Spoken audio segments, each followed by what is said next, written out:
Abay, dapat lang. Matanda ka na. Ay, hindi lang palabas na matanda. Gurang na matanda. Sandali! Ay, nako. Nung oras na, wala pang papa mo. Napagod na ako ng kakaalaga sa'yo. Oh, ano ba yan? Oh, mahal. Bukas na nga pala darating si Mama. Pansamantala muna siya dito. Hanggang kailan man siya dito sa bahay? Mga 1 buwan lang. Alam mo naman, bis na nung apo niya. Tsaka, ikaw muna bahala kay Mama habang nasa trabaho ako. Okay? Okay. O siya, magbibihis muna ako ha. Ay, nako. Darating na naman yung gurang na matandang yon. Stress!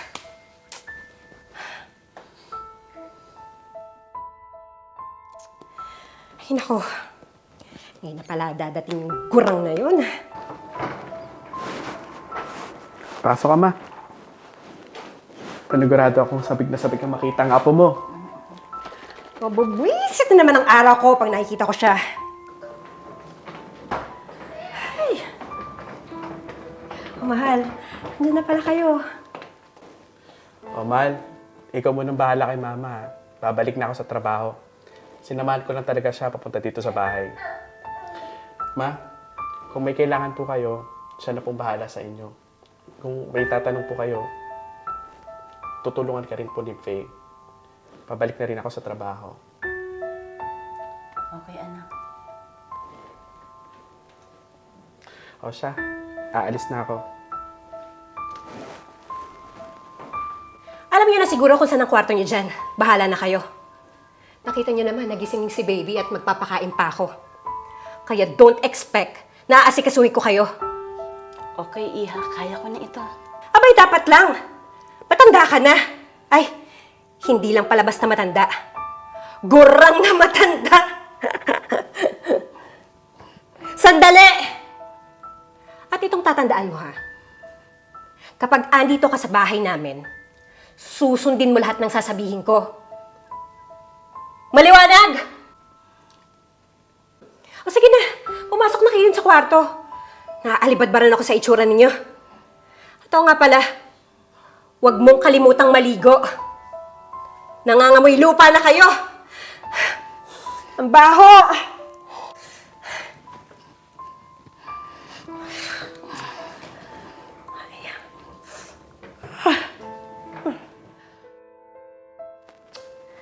Ay. Kailan kaya aalis yung gurang na yun?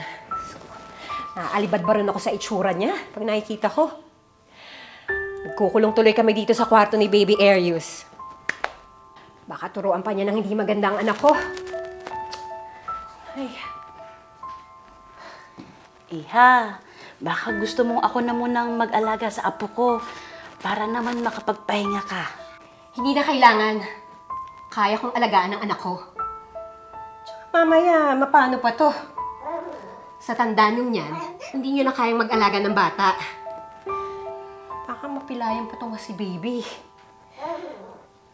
Feeling strong yarn? Ay, hindi naman siguro ganun, Iha. Hindi ko naman magagawa sa apo ko yan. Kahit na. Doon na lang kayo sa kwarto. O kaya, maglampaso kayo ng sahig.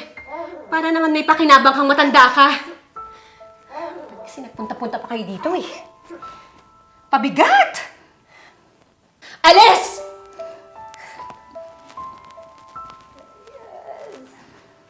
Don't get loud. Tayo. Watch TV.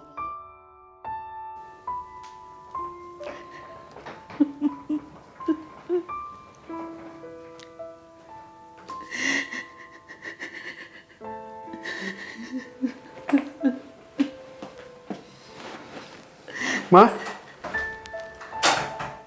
Anong ibig sabihin nito? Bakit dala-dala mo yung mga gamit mo? Saan ka pupunta? Anak, doon na lang siguro muna ako sa kakilala ko tutuloy. Pasensya ka na. Pero hindi ko na talaga matagalan ang ugali ng asawa mo. Ma, anong ibig mong sabihin? Anak, ayoko mag-away kayong mag-asawa. Pero, mabuti siguro kung wala ako dito. Okay na ako na nakita ko kayong mag-ama. Ikaw at ang apo ko.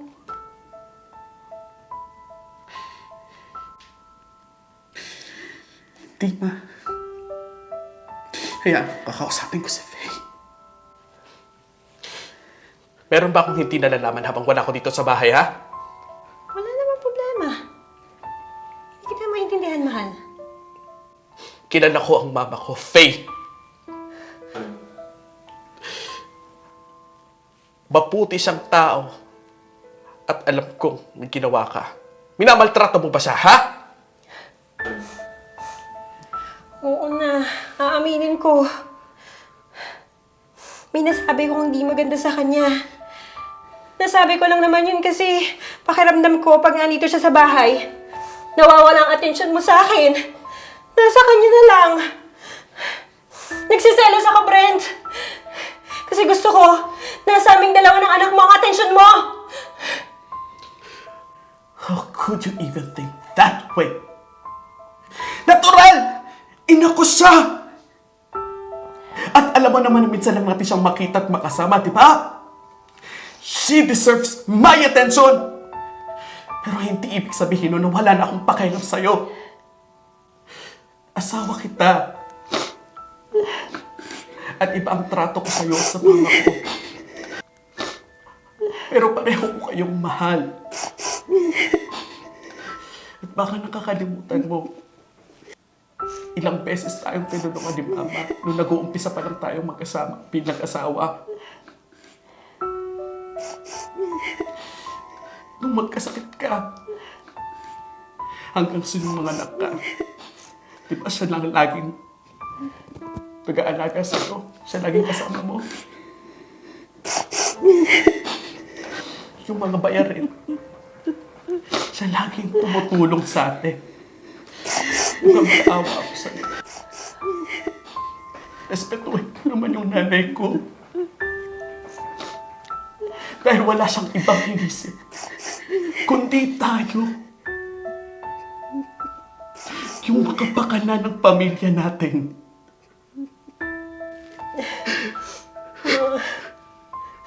Sorry po, Ma. Patawarin niyo po sa inasal ko. Hindi ko na po inuulitin, Ma. Sorry po.